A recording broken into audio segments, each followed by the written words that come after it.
মিয়ানমারে ভয়াবহ ভূমিকম্পের পর বাংলাদেশ মানবিক কার্যক্রম এবং উদ্ধার কাজ সফলভাবে শেষ করে দেশে ফিরেছে সেনাবাহিনী ও নৌবাহিনী টিম।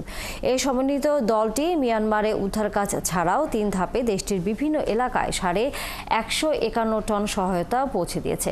সশস্ত্র বাহিনী বিভাগ জানিয়েছে, দায়িত্বশীল প্রতিবেশী হিসেবে মিয়ানমারের পাশে দাঁড়িয়েছে বাংলাদেশ। সাজিদ সরকারের প্রতিবেদন।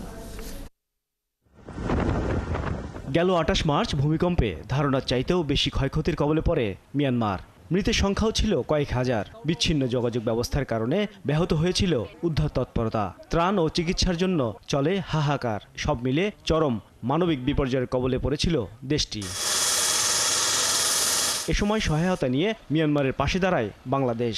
30 মার্চ থেকেই পাঠানো শুরু হয় ত্রাণ সহায়তা। 3 ধাপে বিমান ও জাহাজের মাধ্যমে পাঠানো হয় খাবার ও ওষুধসহ প্রয়োজনীয় সামগ্রী। পাশাপাশি উদ্ধারকারী দল এবং চিকিৎসকরাও অংশ নেন এই বিপর্যয়ে।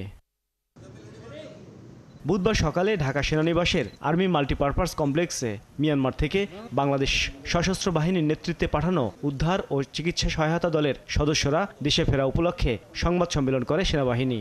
উদ্ধারকারী দলের পক্ষ থেকে তাদের কাজের অভিজ্ঞতা এবং প্রতিবন্ধকতা তুলে ধরা হয়। মিয়ানমার পররাষ্ট্র মন্ত্রণালয়ের 3টি আংশিক ধ্বংসপ্রাপ্ত ভবনের বিভিন্ন গুরুত্বপূর্ণ সামগ্রী উদ্ধারের দায়িত্ব বাংলাদেশকে প্রদান করে, যা বাংলাদেশের উদ্ধারকারী দল অত্যন্ত সফলতার সাথে সম্পন্ন করে। এর পাশাপাশি নেপিডো শহরের বিভিন্ন স্থানে ক্ষতিগ্রস্ত আবাসিক ভবন, অসামরিক ক্লিনিক, শপিং মল সহ সর্বমোট 45টি আংশিক ধ্বংসপ্রাপ্ত ভবনের ঝুঁকিপূর্ণ ও নিরাপদ স্থানগুলো শনাক্ত করায় বাংলাদেশ দল মিয়ানমার কর্তৃপক্ষকে সহায়তা করে। উদ্ধারকারী দল মিয়ানমারে বেশ কিছু ঝুঁকিপূর্ণ ভবনে উদ্ধার অভিযান পরিচালনা করে বিশ্ব দরবারে সুনাম অর্জন করেছে।